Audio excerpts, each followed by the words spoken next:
المرسلين الحمد لله رب العالمين وصلى الله تعالى على سيدنا محمد وعلى آله وصحبه ومن تبعهم بإحسان إلى يوم الدين أما بعد فاتقوا الله പ്രിയമുള്ള സഹോദരന്മാരെ, സൂറ മാഇദയുടെ ആദ്യ ഭാഗത്തിലൂടെയാണ് നമ്മൾ നമ്മുടെ പഠന സമയം കഴിച്ചുകൊണ്ടിരിക്കുന്നത്.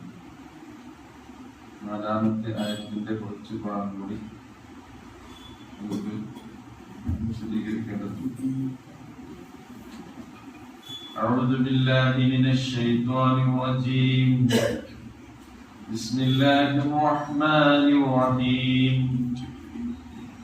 يسألونك ماذا أحل لهم قل أحل لكم الطيبات وما علمتم من الجوارح مكلبين تعلمونهن مما علمكم الله فكلوا مما أمسكنا عليكم واذكروا اسم الله عليه واتقوا الله إن الله سريع الحساب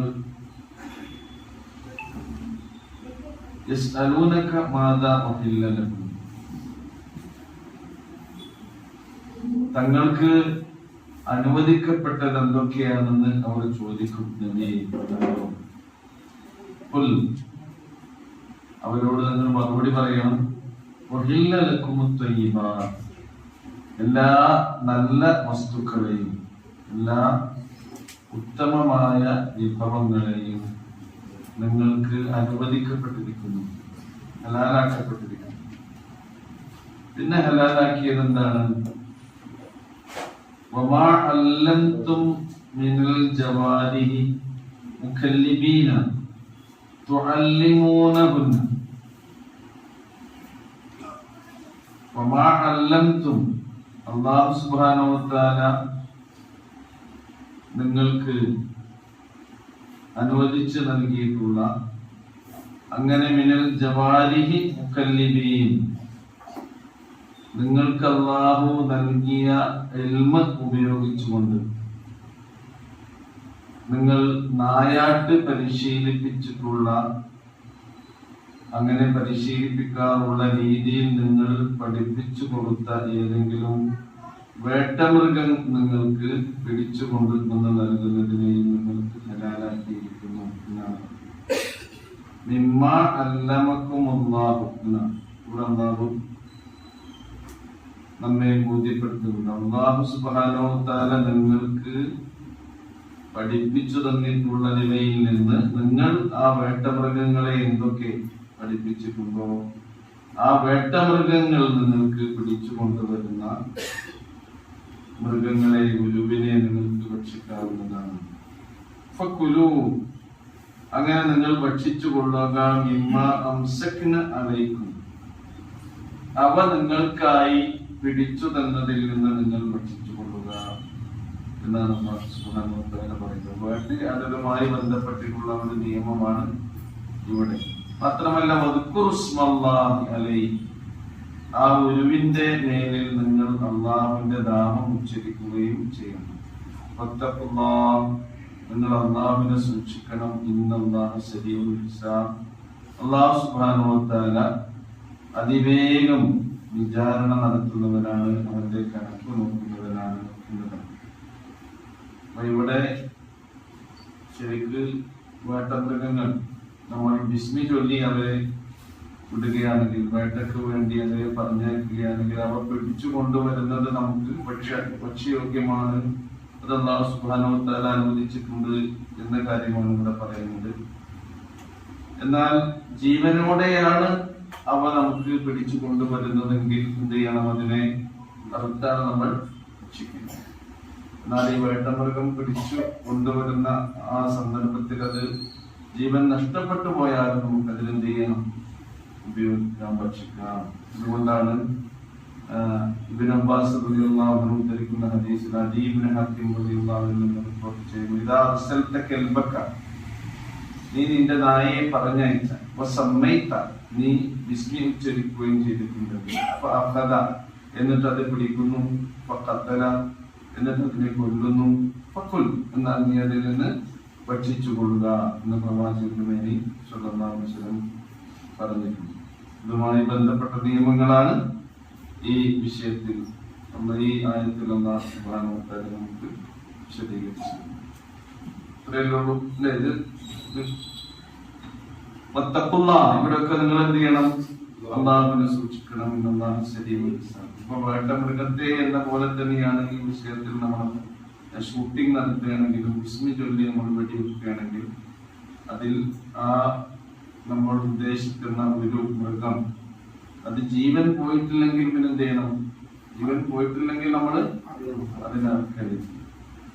എന്നാൽ ജീവൻ പോയിട്ട് ആ വെടി കൊണ്ട് തന്നെ അതിന് ജീവൻ നഷ്ടപ്പെട്ടിട്ടുണ്ടെങ്കിൽ എന്ത് ചെയ്യാം? നമുക്കതിനെ ഉപയോഗിക്കാം. അത് ഹലാലാണ്. ആ നിയമമാണെന്ന് ഇവിടെ നമുക്ക് പഠിപ്പിച്ചത്. അത്രേ ഉള്ളൂ. ആ കാര്യമാണ് ഇവിടെ പറയുന്നത്. ഇവിടെ പ്രത്യേകം പറയുന്നത് നായാട്ടാണ്. അന്ന് അവര് ഇവിടെ നിന്നാണ് മുക്കല്ലിമീന് കല്ലബ യുക്കല്ലിബു എന്ന് പറഞ്ഞാൽ കെൽബുൻ എന്ന് പറഞ്ഞാൽ എന്താ? നായ. കല്ലബ എന്ന് പറഞ്ഞാൽ നായാട്ട് പരിശീലിപ്പിച്ചു. നായാട്ട് പരിശീലിപ്പിച്ചു എന്നുള്ളതിന് അറബിയിൽ പറയുന്ന പദാണത് കല്ലബ. അതുകൊണ്ടാണ് മുക്കല്ലിബീന എന്ന് പ്രത്യേകം ഇവിടെ അല്ലാഹു പറയുന്നത്. അതും തുഅല്ലിമൂനഹുന്ന, ആ മൃഗങ്ങളെ നിങ്ങൾ പരിശീലിപ്പിക്കുന്നു. എന്തിൽ നിന്നും മിമ്മാ അല്ലമക്കുമുല്ലാഹ്, അള്ളാഹു നിങ്ങൾക്ക് പഠിപ്പിച്ചത്. മനുഷ്യന്റെ ഇൽമു എന്ന് പറഞ്ഞ ആദ്യം കിട്ടിയതാണ് അള്ളാഹു നൽകിയത്. അപ്പൊ നിങ്ങൾക്ക് അള്ളാഹു നിങ്ങൾക്ക് പഠിപ്പിച്ചു തന്ന ഈ അറിവനുസരിച്ച് നിങ്ങൾ മറ്റു മൃഗങ്ങളെ പരിശീലിപ്പിച്ചിട്ടുണ്ടെങ്കിൽ, ഇപ്പൊ നായാട്ട് പരിശീലനം എന്നുള്ളതൊരു പ്രത്യേക സംഗതിയാണ്. നായയെ പലതിനും നമ്മൾ ഉപയോഗിക്കുന്നുണ്ട് അല്ലേ? ഏറ്റവും പോയി പിന്നെ അന്വേഷണങ്ങൾക്കൊക്കെ. കാരണം എന്താ? ഘ്രാണശക്തി ഏറ്റവും കൂടുതൽ ഉള്ള ജീവിയാണ്. മണത്തറിയാനുള്ള കഴിവ് നായ്ക്ക് നല്ലോണം. ഓരോ മൃഗങ്ങൾക്ക് ഓരോ പ്രത്യേകത ഉണ്ട്. അതുകൊണ്ട് തന്നെ മനുഷ്യൻ അതിനെ എന്ത് ചെയ്യുന്നു? അതിനു വേണ്ടി ഉപയോഗിക്കുന്നു. അതെല്ലാം ലോകാടിസ്ഥാനത്തിൽ എല്ലാ രാജ്യങ്ങളിലുള്ള ആളുകൾ പ്രത്യേകിച്ച് അന്വേഷണ വിഭാഗങ്ങളൊക്കെ ഉപയോഗിച്ചു കൊണ്ടിരിക്കുന്ന ഒരു ജീവിയാണ്. അപ്പൊ അതിന്റെ പ്രത്യേകത ഉണ്ട്. അപ്പൊ നായാട്ട് പരിശീലിപ്പിക്കണം. ഒരു സാധാരണ നായയെ കൊണ്ട് ഇവിടെ തെരുവ് നായ പിടിച്ചിട്ട് പിന്നെ പറഞ്ഞാൽ അത് പോകണമെന്നില്ല, അത് അനുസരിക്കണമെന്നില്ല. അപ്പൊ നമ്മളെ അനുസരിക്കുന്ന, നമ്മളെ പരിശീലിപ്പിച്ചിട്ടുള്ള അങ്ങനെയുള്ള പ്രത്യേകം ഈ കഴിവുള്ള നായകളെ ഈ വേട്ടയ്ക്ക് വേണ്ടി ഉപയോഗിക്കുന്നതിന് വിരോധം. അതുകൊണ്ടാണ് റസൂലുള്ളാഹി സ്വല്ലല്ലാഹു അലൈഹി വസല്ലം നായ വളർത്തുന്നതിനെ പറ്റി സഹാബത്ത് ചോദിച്ചപ്പോൾ തെരുവ് നായ്ക്കളുടെ കാര്യങ്ങൾ പറഞ്ഞില്ലേ? റസൂല് മദീനയിലെ തെരുവ് നായ്ക്കളെ പിന്നെ കൊല്ലാനൊക്കെ കൽപ്പിച്ചു. മനുഷ്യന് ഉപദ്രവം ഉണ്ടാക്കുന്ന സന്ദർഭം. അപ്പോഴാണ് സഹാബത്ത് പറഞ്ഞത് ആവശ്യമുള്ള അപ്പൊ നമുക്ക് കൃഷിയുടെ ആവശ്യം, കാവലിന്, അതേപോലെ തന്നെ ഈ വേട്ടയാടാനൊക്കെ. അതുകൊണ്ടാണ് ആ വിഷയത്തിൽ എന്ത് ചെയ്തത്? ക്ലാസ് നമ്മൾ വിശദീകരിക്കും. ഇനി മൊത്തത്തിൽ പറയുന്നു,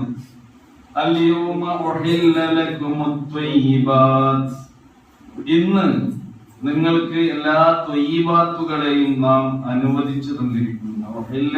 എന്ന് പറയാൻ നിങ്ങൾക്ക് ഹലാലാക്കപ്പെട്ടിരിക്കുന്നു, നിങ്ങൾക്ക് അനുവദിക്കപ്പെട്ടിരിക്കുന്നു. അത്വയ്യിബാത്ത് എന്ന് പറഞ്ഞാൽ വിശിഷ്ടമായതെല്ലാം, ശരിക്കും നമുക്ക് ഭക്ഷ്യയോഗ്യമായത്, അത് തിന്നാനാണെങ്കിലും കുടിക്കാനാണെങ്കിലും ഉപയോഗിക്കാനാണെങ്കിലും നമുക്ക് അല്ലാഹു അനുവദിച്ചു തന്നിട്ടുള്ളത് ഹലാലുമാകണം, ത്വയ്യിബും. രണ്ടാണ്. ത്വയ്യിബായ എല്ലാം ഹലാലായിക്കൊള്ളണമെന്നില്ല, ഉണ്ടോ? ഇല്ല. അപ്പൊ ഹലാലുമാകണം, ത്വയ്യിബാകണം. ഇത് ഹറാമാകാത്ത കാര്യങ്ങളായിരിക്കണം ത്വയ്യിബായാലും നമ്മൾ ഭക്ഷിക്കേണ്ടത്. അതുകൊണ്ടാണ് ഇവിടെ ഹലാലായ എല്ലാ ത്വയ്യിബാത്തുകൾ, എല്ലാ വിശിഷ്ട വസ്തുക്കളെ ഇത് പൊതുവായി അല്ലാഹു സുബ്ഹാനഹു വ തആല നമുക്ക് പഠിപ്പിച്ചിരിക്കുകയാണ്. അതെല്ലാം നിങ്ങൾക്ക് അനുവദിക്കപ്പെട്ടിരിക്കുന്നു എന്നാണ്. രണ്ടാമത് അതിൽ പ്രത്യേകം എടുത്തു പറയുന്നത്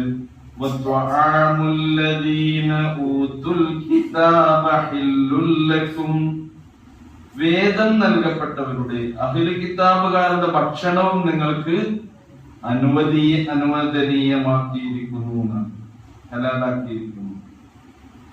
മൊത്തത്തിലെല്ലാം ത്വയ്യിബാത്തുകളും ഹലാലാക്കിയിരിക്കുന്നു. വേദം നൽകപ്പെട്ടവരുടെ ഭക്ഷണവും ഹലാലാക്കിയിരിക്കുന്നു എന്ന് പറഞ്ഞാൽ ഏത് ഭക്ഷണം ഉപയോഗിക്കപ്പെടും? എല്ലാ തഫ്സീറുകളും അതിന് വിശദീകരണം നൽകിയിട്ടുള്ളത് എന്നാണ്. ഇവിടെ ഭക്ഷണം എന്ന് പറഞ്ഞത് വേദക്കാരായ ആളുകൾ അറുത്തത് എന്നാണ് കേട്ടോ. വേദക്കാരായ ആളുകൾ അറുത്തത് നിങ്ങൾക്ക് അനുവദനീയമാക്കിയിരിക്കുന്നു. കാരണം അറുക്കപ്പെടാത്ത ഭക്ഷണം എന്ന് പറഞ്ഞാൽ അത് അസ്ലില് തന്നെ ഹലാലാണ്, അത് ഹറാമല്ല. അപ്പൊ അറുത്തത് എന്ത് ചെയ്യാം? നിങ്ങൾക്ക് തിന്നാം എന്നാണ് ഇതിന്റെ വിശദീകരണം എന്നാണ്. അല്ല, അഹ്ലുൽ കിതാബ് എന്ന് പറഞ്ഞാൽ യഹൂദ് വൻ നസാറ, യഹൂദന്മാരും ക്രിസ്ത്യാനികളുമാണ്. അഹ്ലുൽ കിതാബി മിമ്മൻ ഊതു തൗറാത്ത് വൽ ഇൻജീൽ, തൗറാത്തും ഇൻജീലും ഒക്കെ നൽകപ്പെട്ടിട്ടുള്ള വേദക്കാരായ ജൂത ക്രിസ്തീയ വിഭാഗങ്ങളുടെ അവർ അറുത്ത ഭക്ഷണം നിങ്ങൾക്ക് അനുവദനീയം. അപ്പൊ അറുത്തത് എന്ന് പറഞ്ഞാൽ ആരുടെ പേരിലായിരിക്കണം അറുക്കേണ്ടത്? അള്ളാഹുവിന്റെ പേരിൽ അറുത്തത്. യേശു ക്രിസ്തുവിന്റെ പേരിൽ അറുത്തത് എന്ത് ചെയ്യൂല? അത് നമുക്ക് തിന്നാൻ പറ്റില്ല. അപ്പൊ അങ്ങനെ അറുക്കപ്പെട്ട ഭക്ഷണം നിങ്ങൾക്ക് അവരറുത്തത് അനുവദനീയമാകുന്നു. അപ്പൊ ഈ മാംസമല്ലാത്ത മറ്റു ഭക്ഷണങ്ങളൊക്കെ അസ്ലിൽ തന്നെ എന്താണ്? ഹലാലാണ്, അനുവദനീയമാണ് എന്നത്. ഇനി നിങ്ങളുടെ ഭക്ഷണം അവർക്കും അനുവദനീയമാണ് എന്ന് പറഞ്ഞാൽ നിങ്ങൾ ഉണ്ടാക്കിയ ഭക്ഷണ വിഭവങ്ങൾ നിങ്ങൾ അവർക്ക് കൊടുക്കുന്നതിന് വിരോധം. അപ്പൊ നിങ്ങളുടെ വീട്ടിലേക്ക് അവരെ സൽക്കരിക്കാം, അവരെ വിളിക്കാം, അവർക്ക് നിങ്ങളുടെ ഭക്ഷണം കൊടുക്കാം. വീട്ടിലേക്കല്ലാതെ അങ്ങോട്ട് തന്നെ നിങ്ങൾക്ക് ഹദിയയായി പാരിതോഷികങ്ങളായി എന്ത് ചെയ്യാം?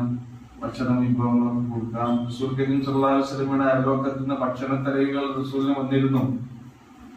റസൂലിന്റെ അയൽവക്കക്കാരൻ ജൂതനായ അയൽവാസിയുടെ അരികിൽ നിന്ന് പ്രവാചകന്റെ അരികിലേക്ക് ഭക്ഷണത്തലിക വന്നപ്പോൾ റസൂൽ അത് വാങ്ങുകയും ഭക്ഷിക്കുകയും ചെയ്തിരുന്നു. ഇതൊക്കെ ഹദീസുകളിൽ നമുക്ക് കാണാൻ കഴിയും. അപ്പൊ നിങ്ങളുടെ ഭക്ഷണം അവർക്കും അനുവദനീയമാണ്, നിങ്ങൾക്ക് അവർക്ക് അത് കൊടുക്കുന്നതിന് വിരോധമില്ല. പിന്നെയോ നിങ്ങൾക്ക് എന്തൊക്കെയാണ് അനുവദനീയമായിട്ടുള്ളത്? ഭക്ഷണകാര്യം അത് അങ്ങോട്ടും ഇങ്ങോട്ടും നിങ്ങൾക്ക് കൊടുക്കാമെന്ന പോലെ തന്നെ അല്ലാഹു മറ്റൊരു കാര്യം കൂടി വേദക്കാരിൽ നിങ്ങൾക്ക് അനുവദിച്ചിരുന്നു.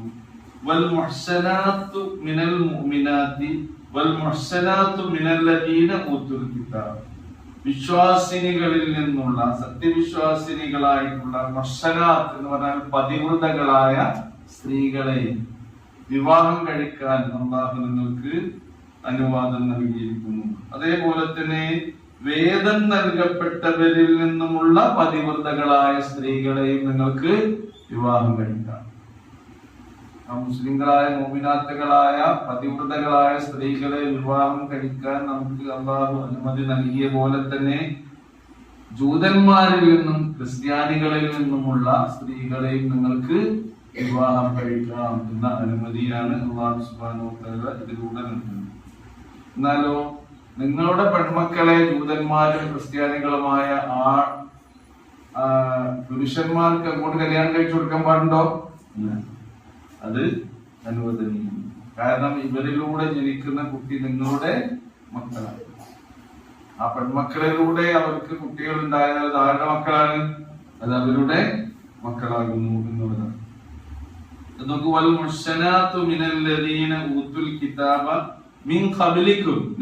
മുമ്പ് വേദം നൽകപ്പെട്ടവർ എന്ന് പറഞ്ഞത് ജൂതന്മാരും ക്രിസ്ത്യാനികളും. അവരെയും കല്യാണം കഴിക്കുമ്പോൾ നിങ്ങൾ എന്ത് ചെയ്യണം?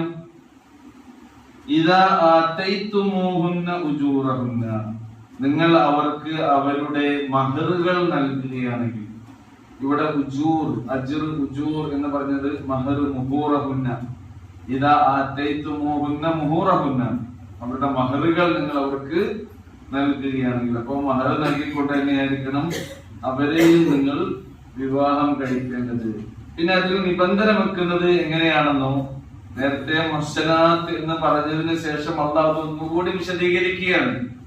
മുഹ്സിനീന എങ്ങനെയായിരിക്കണം?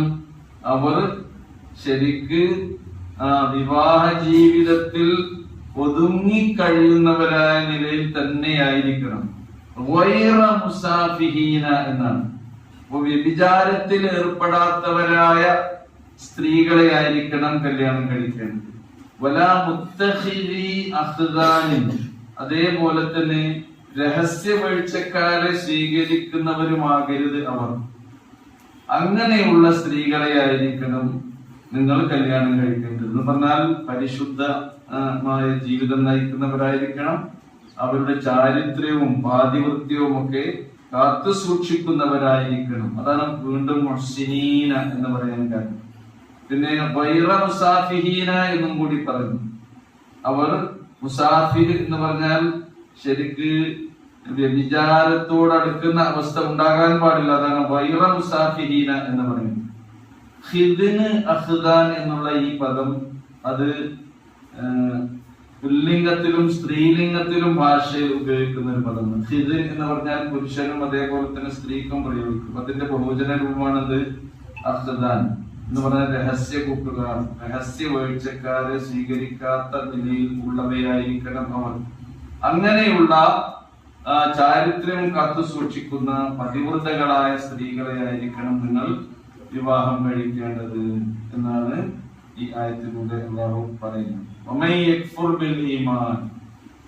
ഇനി വല്ലവനും സത്യവിശ്വാസത്തെ ആരെങ്കിലും അവഗണിക്കുകയാണെങ്കിൽ, തള്ളിക്കളയുകയാണെങ്കിൽ, ആരെങ്കിലും മറച്ചു വെക്കുകയാണെങ്കിൽ, അവഗണിക്കുകയാണെങ്കിൽ, തള്ളിക്കളയുകയാണെങ്കിൽ എന്തിനെ? ബിൽ ഈമാൻ, ഈമാനിനെ. ഫഖദ് ഹബിത അമലുഹു, അവന്റെ കർമ്മങ്ങളെല്ലാം നിഷ്ഫലമായി പോയിരിക്കുന്നു, അവന്റെ കർമ്മങ്ങളെല്ലാം തന്നെ ബാത്തിലായി പോയിരിക്കുന്നു. വഹുവ ഫിൽ ആഖിറതി മിനൽ ഖാസിരീൻ, അവൻ പരലോകത്തിൽ നഷ്ടകാരികളുടെ കൂട്ടത്തിൽ ഉൾപ്പെടുകയും ചെയ്യുന്നു. ഈ രണ്ട് കാര്യങ്ങളാണ് ഈ ആയത്തിലൂടെ അല്ലാഹു സുബ്ഹാനഹു വ തആല നമുക്ക് വിശദീകരിച്ചു തരുന്നത്.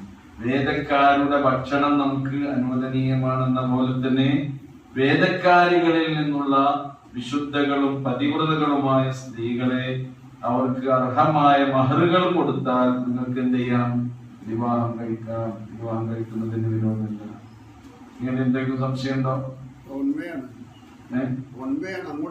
അത്രേ ഉള്ളൂ. അറുത്തത് കഴിക്കാതെ ബിസ്മില്ലല്ലേ? അതെ, അള്ളാഹുവിന്റെ പേരിൽ ഈസാനബിയുടെ പേരിൽ ഈസാനബിന്റെ പേര് ഉച്ചരിച്ചുകൊണ്ട് അറുക്കുന്നത് എന്നല്ല, അത് അനുവദനീയ. യഹോവയുടെ പേരിൽ എന്ന് പറഞ്ഞാൽ എന്തായി? അനുവദനീയമായി.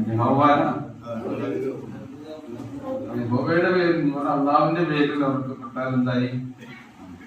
അത് അനുവദനീയമായി. ഇവിടെ ഭക്ഷണം എന്ന് പറഞ്ഞാൽ എന്താണ്? മറ്റേ ഭക്ഷണമൊക്കെ അനുവദനീയമാണ് എല്ലാവർക്കും. നിങ്ങളുടെ ക്രിസ്തീയ, നിങ്ങളുടെ അയൽപക്കക്കാരനായ ജോസഫ് നിങ്ങൾക്കൊരു പഴത്തിന്റെ കൊല കൊണ്ടുവന്ന് കൊടുത്താൽ നമുക്ക് ഭക്ഷിക്കാൻ പറ്റൂല എന്ന് പറയും. അവരെന്തെങ്കിലും ഒരു ഭക്ഷണം ഉണ്ടാക്കി പാചകം ചെയ്ത് കൊണ്ടുവന്നില്ല, അതെന്ത് ചെയ്യണം? നമുക്ക് കഴിക്കുന്നതിന് വിരോധമില്ല. അത് പ്രത്യേകം പറയേണ്ടതില്ല എന്ന്. ഈ ഭക്ഷണങ്ങളൊക്കെ അസ്ലിൽ തന്നെ എന്താണ്? അനുവദനീയമാണ്, ഹലാലാണ്. ഈ പൂജാദ്രവ്യങ്ങളൊക്കെയാണ് ഇവിടെ എന്ത് ചെയ്യുന്നത്? അത് ഏതെങ്കിലും ദേവന്മാർക്കോ ദേവിമാർക്കോ അതേപോലെയുള്ള, അത് വേദക്കാരെ സംബന്ധിച്ചിടത്തോളം അതില്ല. അവിടെ ഉണ്ടെങ്കിൽ തന്നെ യേശു ക്രിസ്തുവിന്റെ പേരിൽ എങ്ങനെ നേരപ്പെട്ടതൊക്കെ ആണെങ്കിൽ അതൊന്നും ചെയ്യാൻ പാടില്ല, നമുക്ക് ഭക്ഷിക്കാൻ പറ്റില്ല. ഇപ്പൊ ഹൈന്ദവ സഹോദരങ്ങളൊക്കെ ഇപ്പൊ നമ്മുടെ അയൽപക്കത്തിൽ നിന്നൊക്കെ ഈ ശബരിമലയ്ക്ക് പോകുന്നു, അല്ലേ? അയ്യപ്പ ക്ഷേത്രത്തിലേക്ക് പോകുന്നുണ്ട്, ശബരിമല. അവിടുന്ന് അവർക്ക് ഈ പൂജിച്ച കുറെ വസ്തുക്കൾ കിട്ടും, അല്ലേ? അതെന്തല്ല, അത് നമുക്ക് അനുവദനീയമല്ല. കാരണം പൂജാവസ്തുവാണ്. പൂജാവസ്തുക്കളായിട്ടുള്ള ഭക്ഷണങ്ങളെ ഒരിക്കലും നമുക്ക് എന്ത് ചെയ്യാൻ പാടില്ല, ഭക്ഷിക്കാൻ പാടില്ല എന്നതാണ്. അല്ലാത്തത് അപ്പൊ അവരിൽ നിന്ന് നമുക്ക് കിട്ടുന്ന ഒന്നും എന്ത് ചെയ്യും? എല്ലാ നിഷിദ്ധമാണ്. റസൂലിന്റെ കാലത്ത്, കാരണം റസൂൽ കരീം സല്ലല്ലാഹു അലൈഹി വസല്ലം ഇതുപോലെ മുശ്രിക്കുകളുടെയും വേദക്കാരുടെയും ഒക്കെ ഇടയിൽ ജീവിച്ച് വളർന്ന ഒരാളാണ് ആര്? റസൂലുള്ളാഹി സ്വല്ലല്ലാഹു അലൈഹി വസല്ലം. സഹാബത്ത് എന്ന് പറഞ്ഞാൽ ബഹുമത സമൂഹത്തിൽ തന്നെ ജീവിച്ചവരാണ്. നമ്മളെപ്പോലെ ബഹുമത സമൂഹം ഉണ്ടല്ലോ. റസൂലിന്റെ കാലത്ത് മദീനയിലാകുമ്പോൾ ഇസ്ലാം എന്തായി? ആദ്യം ചെല്ലുന്ന കാലത്ത് ജൂതന്മാരും ക്രിസ്ത്യാനികളുമായിട്ട് ഉടമ്പടിയിലൊക്കെ ഏർപ്പെട്ടിട്ടില്ലേ? അതുകൊണ്ടാണ് അവരവിടെ സമൂഹത്തിൽ ജീവിക്കുന്ന ആൾക്കാരായതുകൊണ്ടാണ്. പിന്നെ ആ സമൂഹത്തിന്റെ വളർച്ചയുണ്ടായ ഇങ്ങനെ ഭൂരിപക്ഷം മുസ്ലിങ്ങളായി, എന്നാലും ഇങ്ങനെ അന്യമതസ്ഥരുമായി നമ്മൾ ഇടകലർന്ന് ഇടപഴകി ഒരു ബഹുമത സമൂഹത്തിൽ, ഒരു ബഹുസ്വരത നിലനിൽക്കുന്ന ഒരു സമൂഹത്തിൽ എങ്ങനെയാണ് നമ്മൾ ജീവിക്കേണ്ടത് എന്നതിന് കൃത്യമായ നിർദ്ദേശങ്ങൾ ആരും നൽകുന്നുണ്ട്, ഇസ്ലാം നൽകുന്നുണ്ട്. ഭക്ഷണ പദാർത്ഥങ്ങളിലൊക്കെ കൺസെപ്റ്റ് തന്നെയാണ് കാണാൻ കഴിയുന്നത്. പ്രവാചകനത് സ്വീകരിച്ചിട്ടുണ്ട്. അതേപോലെ ഇവിടുന്ന് അങ്ങോട്ട് എന്തെങ്കിലും കൊടുത്തിട്ടുണ്ട്. റസൂൽ കരീം സ്വല്ലല്ലാഹു അലൈഹി വസല്ലം ഒരു ആടിനെ അറുത്തപ്പോ തന്റെ വൃത്തിനോട് വീണ്ടും വീണ്ടും ഇങ്ങനെ ചോദിക്കുന്നുണ്ട്, എന്റെ അയൽപക്കക്കാരനായ ജൂതന് കൊടുത്തോ, ജൂതനായ അയൽപക്കക്കാരന് കൊടുത്തോ, ജൂതനായ അപ്പൊ ഈ വൃത്തിന് തോന്നിപ്പോയിരുന്ന അദ്ദേഹം അല്ലാതെ വേറെ ആരും കൊടുക്കാൻ ഇല്ലേ?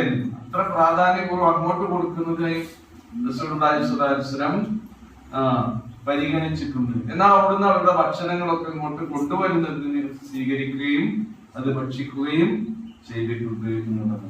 ഈ ഒരു കാര്യമാണ് ഇപ്പൊ നമ്മൾ ശ്രദ്ധിക്കുന്നത്. പൂജിക്കാനും വേണ്ടി നേർച്ച ഒരു പൂജയാണ്. നേർച്ച എന്താണ്? ഒരു ഇബാദത്താണ്, ഒരു പൂജയാണ്.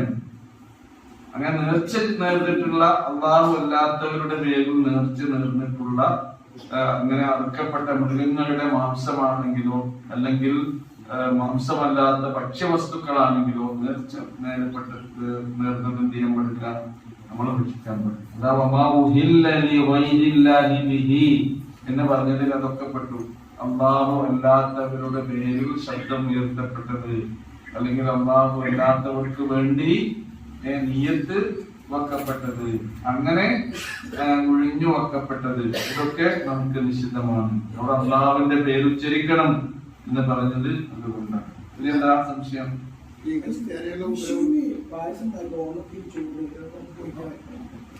പായസത്തിനെന്താ?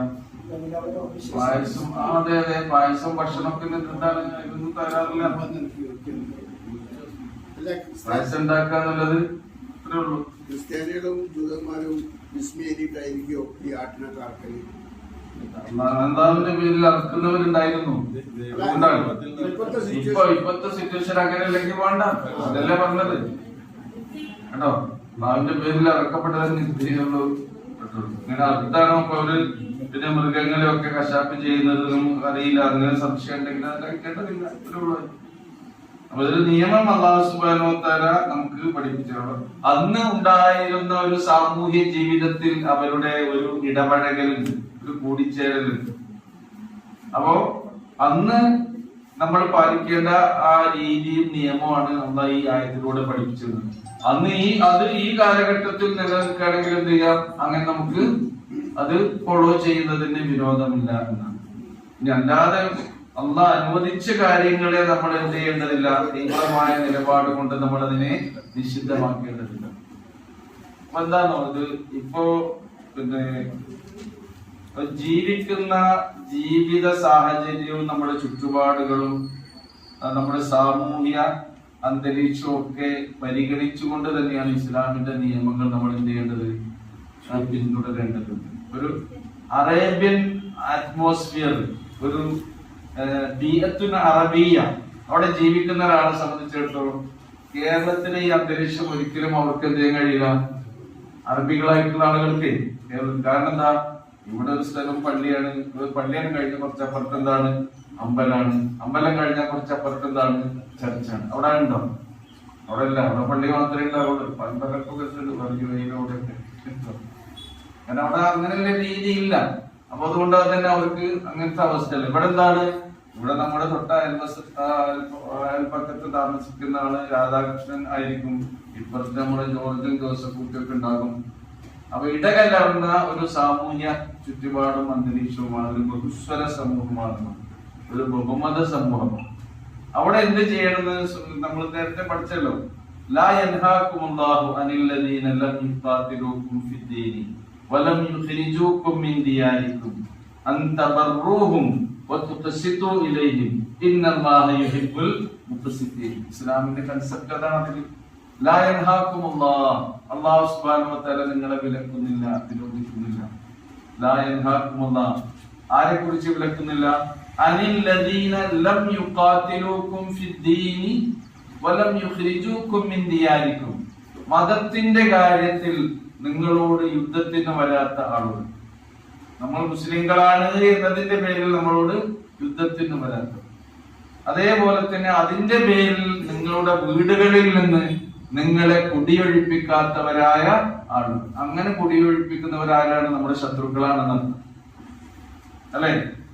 ദീനിന്റെ പേരിൽ നമ്മളോട് യുദ്ധം ചെയ്യുക, ദീനിന്റെ പേരിൽ നമ്മളോട് നമ്മുടെ വീടുകളിൽ നിന്ന് ഇറങ്ങിപ്പോകാൻ ആവശ്യപ്പെടുകയും കുടിയൊഴിപ്പിക്കുകയും ചെയ്യുക. നിങ്ങൾ പെടുത്താറില്ല പുൽക്കോടി എന്ന് പറഞ്ഞ് താട്ടി പറഞ്ഞയക്കുന്ന ഒരു വിഭാഗം. അവരോട്, അങ്ങനെയല്ലാത്ത ആളുകളോട് അൻതബറൂഹും, അവരോട് നിങ്ങൾക്ക് ബിർറ് ചെയ്യാമെന്ന്. ബിർറ് എന്ന് പറഞ്ഞാ അവർക്ക് പുണ്യം ചെയ്യാം, അവർക്ക് നന്മ ചെയ്യാം, അവരെ നിങ്ങൾക്ക് സഹായിക്കാം. അവരോട് നിങ്ങൾക്ക് നീതിയോടുകൂടി വർത്തിക്കാം.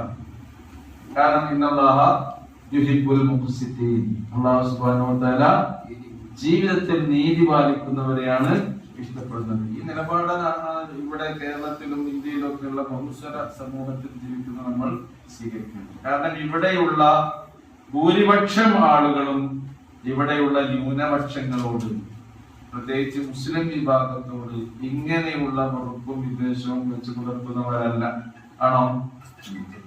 ഇവിടെ ഇപ്പം തന്നെ നോക്കി നിങ്ങൾ, അതൊരു ന്യൂനപക്ഷമാണ് ശരിക്കും, ഭൂരിപക്ഷം അവർക്കില്ല. എന്തുകൊണ്ടാണ് അവർ ഭൂരിപക്ഷം ആയി? ഇവിടെ സാങ്കേതികമായി ഇന്ത്യൻ ജനാധിപത്യ വ്യവസ്ഥയിൽ സാങ്കേതികമായി അവർ ഭരണരംഗത്ത് വരുന്നത് ഈ വിഭാഗത്തിന്റെ തന്നെ ഭിന്നിപ്പിലൂടെ, ഇവരുടെ ഛിദ്രതയിലൂടെ, ഇവരുടെ ശിഥിലീകരണത്തിലൂടെ അവർ എന്ത് ചെയ്യാണ്? ഇതൊക്കെ ഈ ഭരണവും സംഗതിയൊക്കെ കഴിക്കാൻ ചെയ്യും. അതാണ് നമ്മൾ മനസ്സിലാക്കി. ഇപ്പൊ ഇവിടെയുള്ള ഹൈന്ദവ സഹോദരങ്ങൾ, മുസ്ലിങ്ങളെ അല്ലാത്ത മുസ്ലിമേതര ജനവിഭാഗങ്ങളിൽ ബഹുഭൂരിപക്ഷം ആളുകളും ഇവിടെയുള്ള ന്യൂനപക്ഷങ്ങളോട് സൗഹാർദ്ദത്തിലും സൗഹൃദത്തിലും ഒക്കെ വർത്തിക്കുന്നവരാണ് എന്ന് തന്നെയാണ് നമ്മൾ മനസ്സിലാക്കേണ്ടത്. ഈ അന്തരീക്ഷത്തിൽ ഈ കാലാവസ്ഥക്ക് മാറ്റം വരുത്താനുള്ള ഗൂഢമായ ശ്രമങ്ങളും നീക്കങ്ങളും നടക്കുന്നുണ്ട്. നമ്മൾ അത് കരുതിയിരിക്കണം. അതിനെന്തെങ്കിലും നമ്മൾ ജാഗ്രത പാലിക്കുകയും ചെയ്യുന്നു. ഇന്നെന്തെങ്കിലും സംശയം ഉണ്ടോ ആ വിഷയത്തിൽ? അതാണ് മൊത്തത്തിൽ അതിനെ കുറിച്ച് നമുക്ക് മനസ്സിലാക്കാനുണ്ട്. അത് നോക്കൂ, ഇബ്നു ജരീർ, ഖത്താദ എന്നിവരിൽ നിന്നൊക്കെ ഉദ്ധരിക്കുന്നുണ്ട്. ദുഃഖിറലന അന്ന നാസം മിനൽ മുസ്ലിമീന ഖാലു, മുസ്ലിങ്ങളിൽ നിന്നൊരു വിഭാഗം ഇങ്ങനെ പറഞ്ഞു, കൈഫ നതസവ്വജു നിസാഅഹും, എങ്ങനെയാണ് വേദക്കാരിൽ നിന്നുള്ള സ്ത്രീകളെ നമ്മൾ കല്യാണം കഴിക്കുന്നത്? അല്ലെ, നമുക്ക് അങ്ങനെ തോന്നുന്നുണ്ടോ? ഈ ആയത്ത് ഇറങ്ങിയപ്പോഴേ അവരിൽ നിന്ന് കുറച്ച് ആൾക്കാർ ചോദിക്കുകയാണ്, എന്ത് കൈഫ നതസവ്വജു നിസാഅഹും, ഈ വേദക്കാരിൽ നിന്നുള്ള സ്ത്രീകളെ എങ്ങനെ നമ്മൾ കല്യാണം കഴിക്കും? യാനി നിസാഅഹുൽ കിതാബ്, അതാണ് ഉദ്ദേശിക്കുന്നത്. വഹും അലാ ഗൈരി ദീനിനാ, അവർ നമ്മളുടെ ദീനല്ലാത്ത മറ്റൊരു ദീനിലല്ലേ. അല്ലാതെ അവർക്ക് കരിമല്ലി കൊടുത്ത് മുസ്ലിമാക്കിയിട്ട് കല്യാണം കഴിക്കണം, അപ്പൊ മുസ്ലിമായി. വേദക്കാരൊക്കെ കല്യാണം കഴിക്കാന്ന് പറയേണ്ട ആവശ്യം. അപ്പൊ അവരുടെ മതം ഒരു ക്രിസ്തു മതത്തിൽ വിശ്വസിക്കുന്ന ഒരാൾ, അല്ലെങ്കിൽ ജൂതമതത്തിൽ വിശ്വസിക്കുന്ന ഒരു സ്ത്രീ, അവരാ മതത്തിലായിരിക്കെ തന്നെ നമുക്ക് എന്ത് ചെയ്യാം? അവരെ വിവാഹം കഴിക്കൽ അനുവദനീയമാക്കി തന്നിരിക്കുന്നു എന്നാണ് പറയുന്നത്. ഇപ്പൊ പറയേണ്ട ആവശ്യമില്ലല്ലോ. സ്വബഹിസ്കരിക്കാൻ പോകാൻ കഴിയില്ലെന്നുള്ളൂ. സ്വബഹിസ്കരിക്കാൻ പോകാൻ കഴിയില്ലെന്നുള്ളൂ. സ്വബഹിസ്കരിക്കാന് പോകാൻ കഴിയില്ലെന്നുള്ളൂ. നമ്മൾ സ്കരിക്കാൻ പോകുമ്പോ ഓളർന്നായിരിക്കും, ഓളിന്തോ മറ്റേ അതായിക്കോട്ടെ, പഠിച്ചോന്നറിയില്ലേ, അവരവരുടെ മതത്തിലാണ്. ഇങ്ങനെ തന്നെ എന്ത് ചെയ്യാം? മറ്റതൊക്കെ പിന്നെ വേറെ കാര്യങ്ങളാണ്, അതിനകത്ത് വേറെ ഡിസ്കസ് ചെയ്യേണ്ട കാര്യങ്ങളുണ്ട്. അപ്പൊ നമുക്ക് അതുകൊണ്ട് നിങ്ങളെ വിചാരമൊന്നും വേണ്ട. അള്ളാന്റെ നിയമം, ഖുർആനിലെ ഓരോ നിയമം, ഇസ്ലാമിന്റെ നിയമം എന്ന് പറഞ്ഞാല് ഇത് ലോകാവസാനം വരെയുള്ള ആളുകൾക്ക് അവരുടെ ജീവിതത്തെ ധർമ്മനിഷ്ഠയിൽ അധിഷ്ഠിതമാക്കാൻ വേണ്ടി അള്ളാഹു ഇറക്കിയ ഒരു നിയമം. ഇനിയിപ്പോ നോക്കൂ, നിങ്ങള് നമ്മുടെ നാട്ടിൽ തന്നെ ഇതേപോലെ എത്രയോ പ്രശ്നങ്ങൾ വരുന്നുണ്ട്, അല്ലെ? നമ്മളെ കുട്ടികളൊക്കെ പല സ്ഥലത്തും പഠിക്കുന്നവരാണ്. അവര് പല മതവിശ്വാസികളുമായി ഇടപഴകി ജീവിച്ച് പഠിക്കുന്ന ആൾക്കാരാണ്. അതൊക്കെ പഠിക്കുന്നതിന്റെ ഇടയിൽ ഇതേപോലുള്ള സംഗതികളൊക്കെ ഉണ്ടാകും. പരസ്പര സ്നേഹമോ ഇഷ്ടമൊക്കെ ഉണ്ടായിട്ട് എനിക്ക് കൂടെ തന്നെ മതി, അല്ലെങ്കിൽ എനിക്ക് എന്റെ ജീവിതം തന്നെ വേണ്ട എന്ന് പറയുന്ന അവസ്ഥയില് അപ്പൊ എന്താ നമ്മൾ ചെയ്യുന്നത്? പ്രശ്നമില്ല, അവർക്ക് കല്യാണം കഴിക്കാം, എല്ലാം സ്വീകരിക്കും കൂടി മതി, ബാക്കിയുള്ള കാര്യങ്ങളൊക്കെ അങ്ങനെ ജീവിക്കാം. നമ്മുടെ എന്താണോ നമ്മുടെ കൂടെ ജീവിക്കുമ്പോ നമ്മൾ നമ്മുടെ ദീനും നമ്മുടെ ആചാരാനുഷ്ഠാന ക്രമങ്ങളും നമ്മുടെ വിശ്വാസവും ഒന്നും എന്ത് ചെയ്യാൻ പാടില്ല, അത് പണയപ്പെടുത്താൻ പാടില്ല.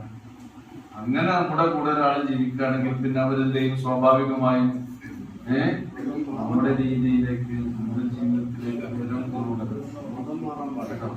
അപ്പൊ നോക്കൂ നിങ്ങൾ, ഏതൊക്കെ റസൂലിന്റെ കാലത്ത്, പിന്നെ ആദ്യ കാലഘട്ടങ്ങളിൽ മക്ക ജീവിതകാലത്ത് നമ്മള് അന്നത്തെ സാഹചര്യം കൂടി മനസ്സിലാക്കണം. മക്ക ജീവിത കാലഘട്ടത്തിൽ നോക്കൂ, ആദ്യകാലത്ത് പ്രവാചകർ സ്വല്ലല്ലാഹു അലൈഹി വസല്ലമയും അതേപോലെ തന്നെ സഹാബത്തും ഒക്കെ ഇസ്ലാം സ്വീകരിക്കുമ്പോൾ അവിടെ വീട്ടിലെ കുടുംബാംഗങ്ങളെല്ലാവരും ഇസ്ലാം സ്വീകരിച്ചവരായിരുന്നോ? ഇല്ല. ബാപ്പ ഇസ്ലാം സ്വീകരിച്ച അവസ്ഥ ഉണ്ടാവും, ഭാര്യ സ്വീകരിച്ചിട്ടില്ല, മക്കളാരും സ്വീകരിച്ചിട്ടില്ല, ഉമ്മ മാത്രം സ്വീകരിച്ചിട്ടുണ്ടാവും, അല്ലെങ്കിൽ ഒരു മകൻ മാത്രം സ്വീകരിച്ചിട്ടുണ്ടാവും.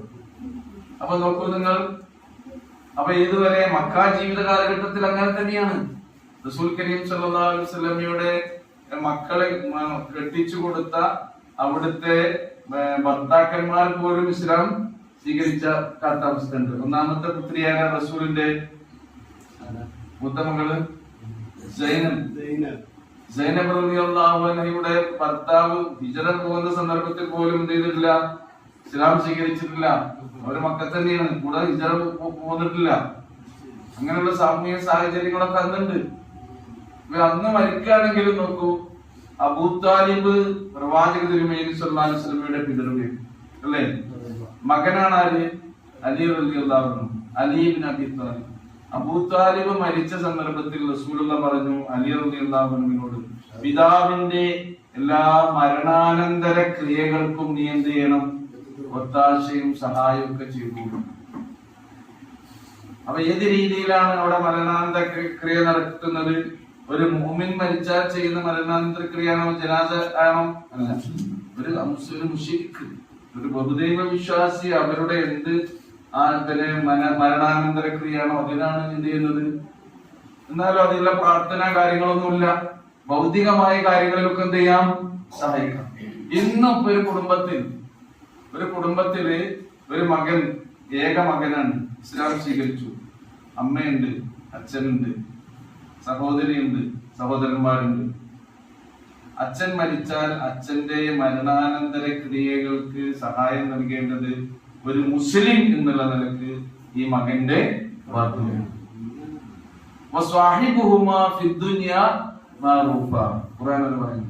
ദുനിയാവിൽ നല്ല നിലയിൽ അവരോട് നിങ്ങൾ വർത്തിക്കണം.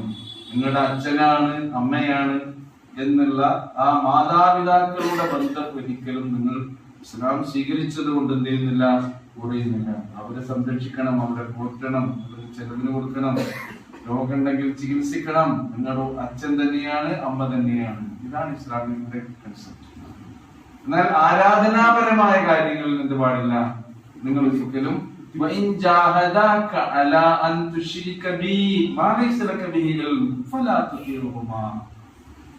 എന്നിൽ പങ്കുചേർക്കുന്ന കാര്യത്തിൽ അവർ നിന്നെ നിർബന്ധിക്കുകയാണെങ്കിൽ ഒരിക്കലും നീ അവരെ അനുസരിക്കും. ദീനിന്റെ കാര്യത്തിൽ ഒരിക്കലും നിങ്ങൾ അനുസരിക്കേണ്ടതില്ല.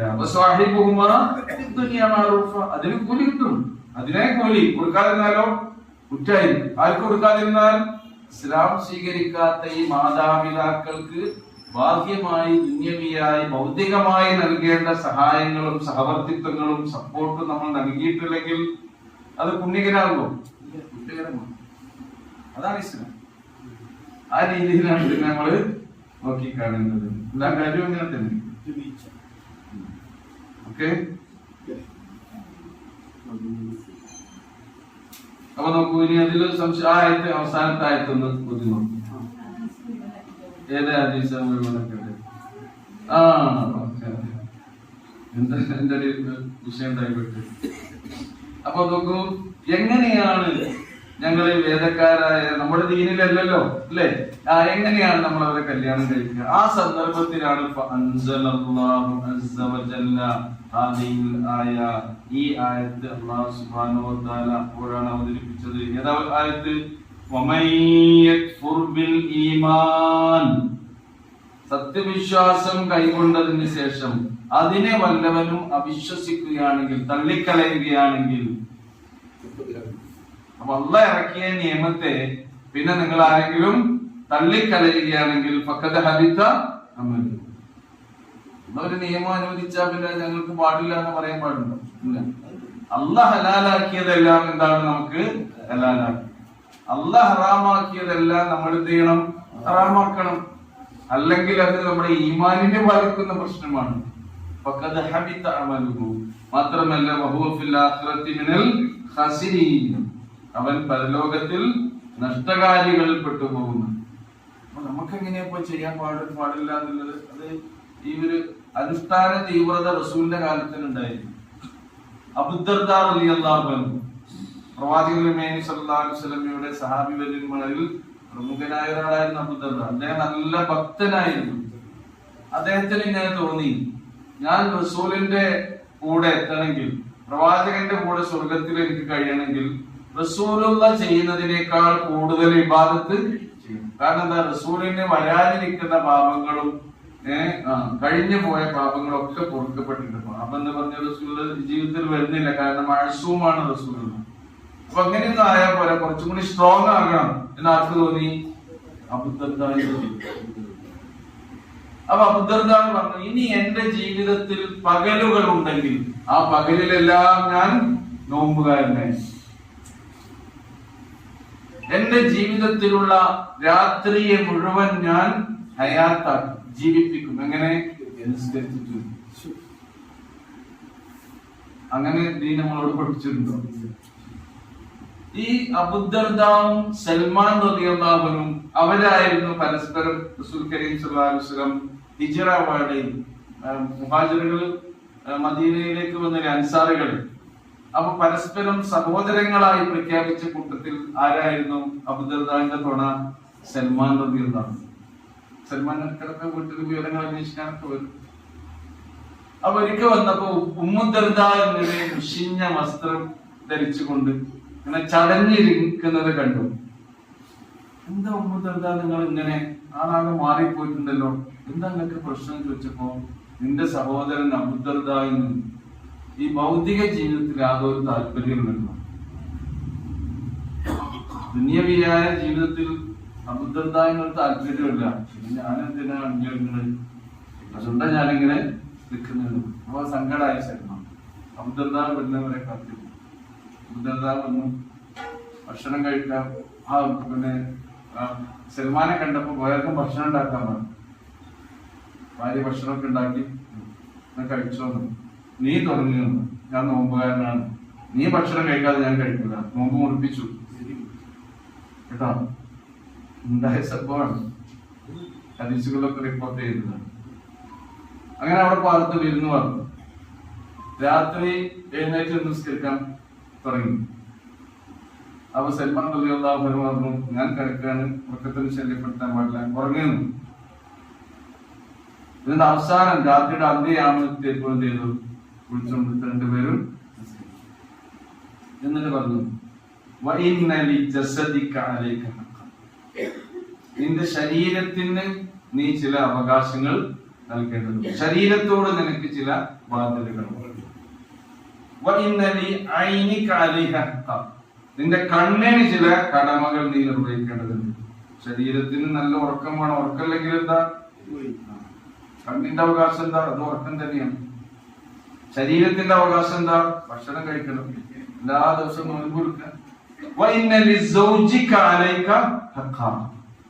നിന്റെ ഭാര്യയോട് നിനക്ക് ചില കടമകളും കടപ്പാടുകളും അതൊക്കെ നിർവഹിക്കണം. അതാണ് ശരിക്കും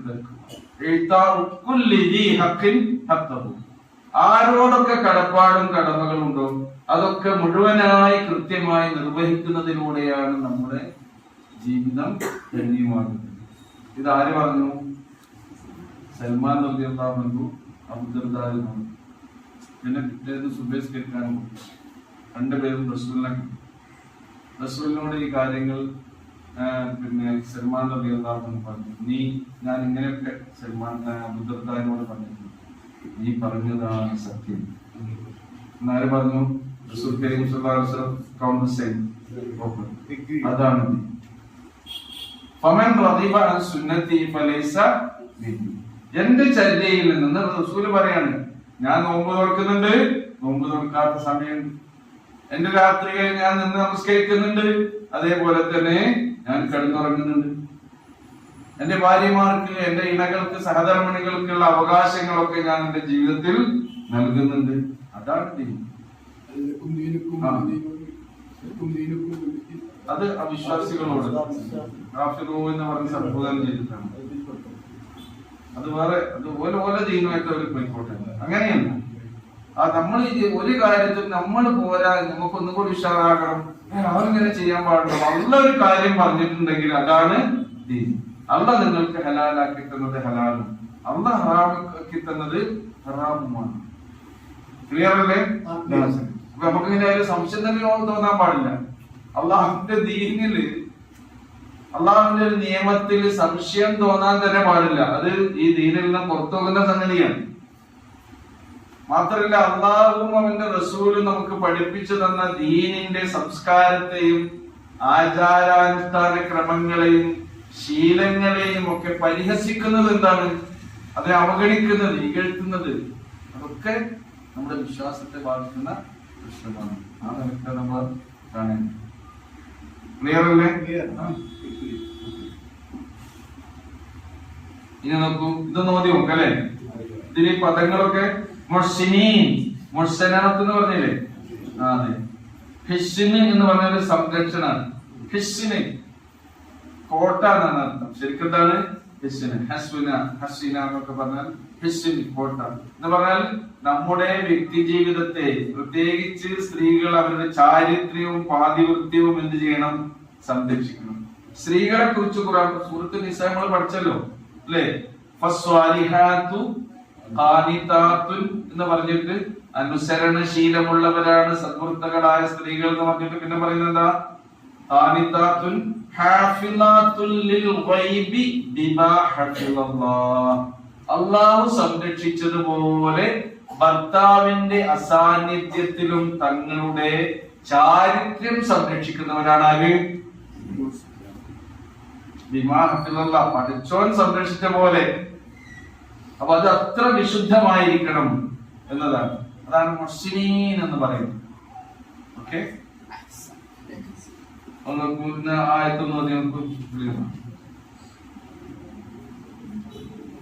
അഞ്ചാമത്തെ അല്ലേ?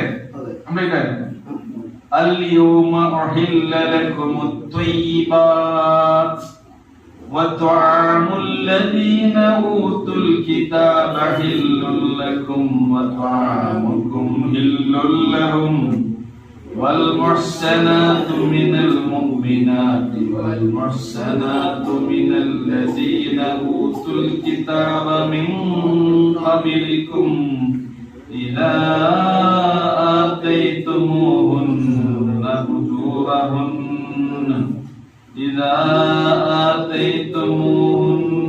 أجورهن محسنين غير مسافحين ولا متخذي أخلاق ومن يكفر بالإيمان فقد حبط عمله وهو في الآخرة من الخاسرين.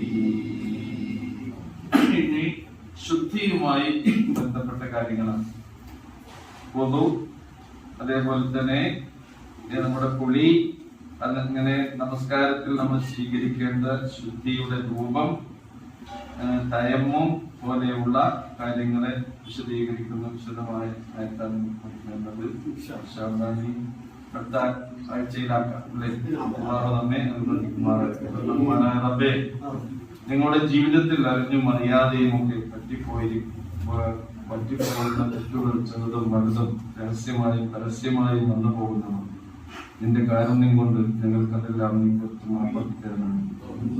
നിങ്ങളിൽ നിന്ന് മരണപ്പെട്ടു പോയ നിങ്ങളുടെ മാതാപിതാക്കൾക്കും അടുത്ത ബന്ധുക്കൾക്കും പ്രിയപ്പെട്ടവർക്കുമെല്ലാം മഗ്ഫിറത്തും മർഹമത്തും നൽകി അവരെയും ഞങ്ങളെയും ഇതിൽ എല്ലാത്തിലും ദിവസം ഒരുമിച്ച് വിട്ടണം. നിങ്ങൾക്കിടയിൽ ജീവിച്ചിരിക്കുന്ന നിങ്ങളുടെ മാതാപിതാക്കൾ അവർ നിന്റെ കാരുണ്യത്തിന്റെ ചിറകുകൾ അവർക്ക് നീ വിരിച്ചു കൊടുക്കേണ്ടതിന് അവർക്ക് ജീവിതത്തിൽ ധന്യതയും സമാധാനവും സംതൃപ്തിയും ഐശ്വര്യവും പ്രദാനം ചെയ്യണം. നിങ്ങൾക്കിടയിലെ രോഗികൾ, രോഗത്തിന്റെ ചരണങ്ങളും വേദനകളും പ്രയാസങ്ങളും അനുഭവിക്കുന്നവർ അവരുടെ എല്ലാ വേദനകളിൽ നിന്നും പ്രയാസങ്ങളിൽ നിന്നും അവരെ നീ കരകയറ്റണമേ. പരിപൂർണമായ ശിക്ഷയും ശമനവും സൗഖ്യവും ഓർമ്മയും നൽകേണ്ടത് നിങ്ങളുടെ എണ്ണങ്ങളിലൂടെ മക്കളിലൂടെ ഞങ്ങൾക്ക് നീ കൺകുളിർമയും ശാന്തിയും നൽകി അനുഗ്രഹിക്കണം. اللهم اغفر للمؤمنين والمؤمنات والمسلمين والمسلمات الأحياء منهم والأموات إنك مجيب الدعوات يا قاضي الحاجات. اللهم أحينا على الإيمان والتوبة. اللهم أحينا على الإيمان والتوبة. اللهم أحينا على الإسلام. اللهم أحينا على القرآن والسنة. اللهم يا من لا يحتاج إلى البيان والتفسير قم بنا رؤوفا رحيما. ربنا تقبل منا إنك أنت السميع العليم وتب علينا إنك أنت التواب الرحيم. وصلى الله تعالى على خير خلقه محمد وعلى آله وصحبه أجمعين.